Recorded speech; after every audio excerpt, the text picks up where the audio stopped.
friends, welcome to Lavan's Kitchen and Craft. இன்னைக்கு நம்ம என்ன பார்க்க போறோம் அப்படினா பூஜை பாத்திரத்துல செம்பு பாத்திரம்லாம் வளக்கிறதுக்கு தேவையான பவுடர் எப்படி prepare பண்றது வீட்லயேன்றது தான் நம்ம பார்க்க போறோம். அதுக்கு முன்னாடி நீங்க நம்ம சேனலுக்கு புதுசா இருந்தீங்க அப்படினா கீழ இருக்க ரெட் கலர் subscribe பட்டனை பிரஸ் பண்ணுங்க. மறக்காம பக்கத்துல இருக்க bell ஐகானும் பிரஸ் பண்ணுங்க. bell ஐகான்ல all என்ற ஆப்ஷனும் கிளிக் பண்ணிக்கோங்க. அப்பதான் நம்ம போடுற வீடியோஸ் அப்டேட்ஸ் உடனுக்குடனே உங்களுக்கு கிடைக்கும். இப்போ வாங்க फ्रेंड्स வீடியோக்குள்ள போலாம்.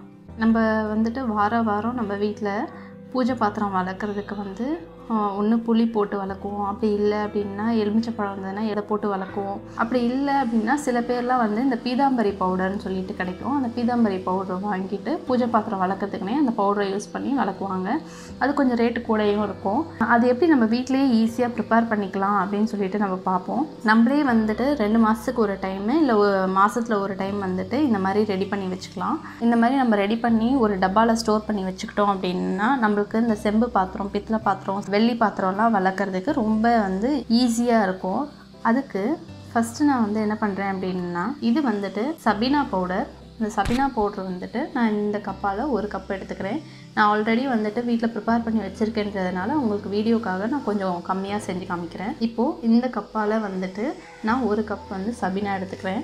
அடுத்து இது வந்து டிடர்ஜென்ட் பவுடர். நீங்க வீட்ல யூஸ் பண்ற எந்த டிடர்ஜென்ட் பவுடரா இருந்தாலும் பரவாயில்லை. துணிக்கு போடுற எந்த பவுடரா இருந்தாலும் பரவாயில்லை. மிஷினுக்கு போடுற காஸ்ட்லி பவுடர் தான் போடணும்னு கிடையாது. கொஞ்சம் ரேட் கம்மியான பவுடரை கூட நீங்க யூஸ் பண்ணிக்கலாம். இது எதுக்காக அப்படினா நமக்கு அந்த நுரைக்காக வந்துட்டு நம்ம இதை யூஸ் பண்ணிக்கலாம். இந்த பவுடருக்கு தகுந்த மாதிரி நீங்க எடுத்துக்கணும். இப்போ நான் எடுத்துக்க கப்புக்கு வந்து 1/4 கப் அளவுக்கு வந்துட்டு இந்த பவுடரை நான் போட்டுக்கிறேன். போட்டு நல்லா மிக்ஸ் பண்ணிக்கணும். இந்த பவுடருக்கு தகுந்த மாதிரி நீங்க வந்துட்டு இந்த டிடர்ஜென்ட் பவுடர் போட்டு நல்லா மிக்ஸ் பண்ணிக்கோங்க. அடுத்து தூள் உப்பு எடுத்துக்கணும். தூள் உப்பு வந்துட்டு என்ன அப்படின்னா இந்த செம்பு பாத்திரம் இதுக்கெல்லாம் வந்துட்டு நல்லா பளிச்சுன்னு ஆகும். அதுக்காக தூள் உப்பு சேர்த்துக்கணும். இதுவும் வந்துட்டு ஒரு 2 ஸ்பூன் அளவுக்கு தூள் உப்பு சேர்த்துக்கோங்க. சேர்த்து நல்லா வந்துட்டு மிக்ஸ் பண்ணி விட்டுக்கோங்க. இப்போ நல்லா மிக்ஸ் பண்ணியாச்சு. இங்க பாருங்க, நல்லா மிக்ஸ் பண்ணி எடுத்துட்டாச்சு. இது வந்துட்டு எலுமிச்சை பழ சாறு. நீங்கள் பழைய எலுமிச்சை பழமாக இருந்தாலும் சரி, இல்லை எலுமிச்சை பழம் வதங்கின பழமாக இருந்தாலும் சரி, ஏதோ ஒரு பழம். நான் ஒரு பெரிய பழம் வந்துட்டு எடுத்துக்கிட்டு அந்த எலுமிச்சை பழத்தை சாராக பிழிஞ்சு வச்சுருக்கேன். அடுத்து இதை இதில் போட்டு நல்லா வந்து மிக்ஸ் பண்ணி விட்டுக்கோங்க. இப்போ இந்த மாதிரி ஈரப்பதமாக ஆயிடுச்சு பாருங்கள்.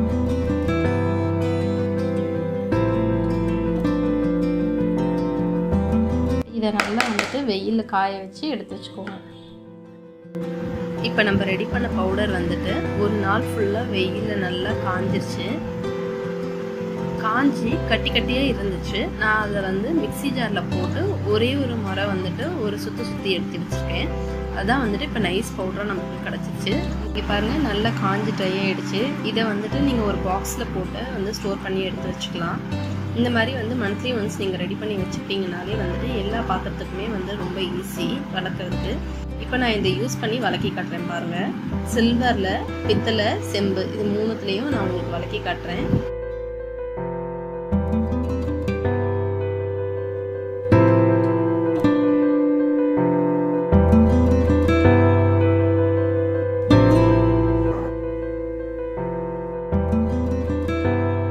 நிறைய பேருக்கு வந்துட்டு பூஜை பாத்திரம் வளர்க்குறதே வந்துட்டு ஒரு பெரிய கஷ்டமாக நினைப்பாங்க.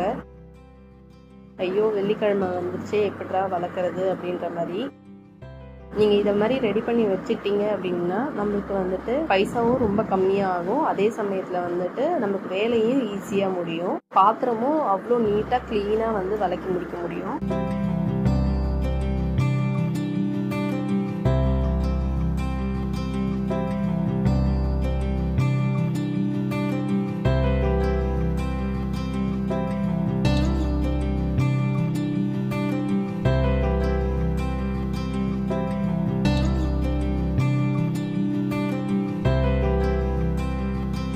இங்கே பாருங்கள், எல்லாத்தையும் வந்துட்டு எவ்வளோ பளிச்சுன்னு இருக்குன்னு. நம்ம ரொம்ப அழுத்தி தேய்க்கவே தேவையில்லை. அப்படியே வச்சு லேசாக வந்துட்டு ஒரு தேய்ச்சாலே போதும். நீங்கள் சாதாரணமாக பாத்திரம் வளர்க்குற மாதிரி அதுலேயே வந்து ரொம்ப பளிச்சுன்னு ஆகிடும். இதை மாதிரி ரெடி பண்ணி வச்சுக்கிட்டோம்னா நமக்கு டைம் சேவிங்கும் ஆகும், மணி சேவிங்கும் ஆகும். அதே சமயத்தில் பாத்திரமும் ரொம்ப நல்லா பளிச்சுன்னு நீட்டாக இருக்கும்.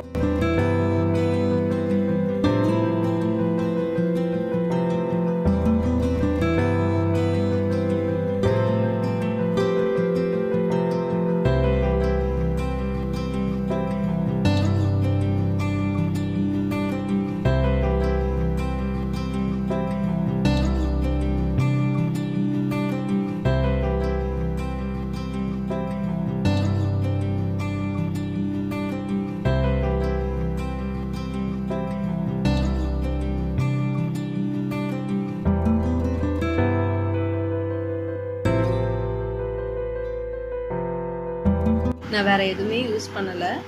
அதை மட்டும் போட்டு நம்ம தேய்ச்சோம் அப்படின்னாலே வந்துட்டு எவ்வளோ க்ளீனாக வந்துட்டு பளிச்சுன்னு ஆகுதுன்னு பாருங்கள். நீங்களும் இந்த மாதிரி உங்கள் வீட்டில் ரெடி பண்ணி வச்சுக்கோங்க. கண்டிப்பாக இது எல்லாருக்கும் யூஸ்ஃபுல்லாக இருக்கும்னு நினைக்கிறேன். இந்த வீடியோ உங்களுக்கு எல்லாருக்கும் பிடிச்சிருக்குன்னு நினைக்கிறேன். இந்த மாதிரி நிறையா வந்துட்டு யூஸ்ஃபுல்லான கிச்சன் டிப்ஸு, பூஜா டிப்ஸ்லாம் வந்துட்டு நம்ம சேனலில் ஆல்ரெடி இருக்குது. எல்லாரும் அதை பாருங்கள், கண்டிப்பாக உங்களுக்கு யூஸ்ஃபுல்லாக இருக்கும். இங்கே பாருங்கள், நல்லா வந்துட்டு கருப்பாக இருந்தது, பாத்திரம் எவ்வளோ பளிச்சுன்னு ஆயிடுச்சுன்னு சொல்லிட்டு. கண்டிப்பாக இந்த வீடியோ உங்களுக்கு யூஸ்ஃபுல்லாக இருக்கும்னு நினைக்கிறேன். இந்த வீடியோ உங்களுக்கு பிடிச்சிருந்ததுன்னா லைக் பண்ணுங்கள், ஷேர் பண்ணுங்கள். மறக்காமல் நம்ம சேனலை சப்ஸ்கிரைப் பண்ணாதவங்க சப்ஸ்கிரைப் பண்ணிவிடுங்க. இந்த வீடியோ எப்படி இருந்ததுன்னு சொல்லிட்டு உங்களோட ஃபீட்பேக்கை கமெண்ட் செக்ஷனில் கமெண்ட் பண்ணுங்கள். நெக்ஸ்ட்டு ஒரு சூப்பரான வீடியோவோட உங்களை மீட் பண்ணுறேன். Thank you friends.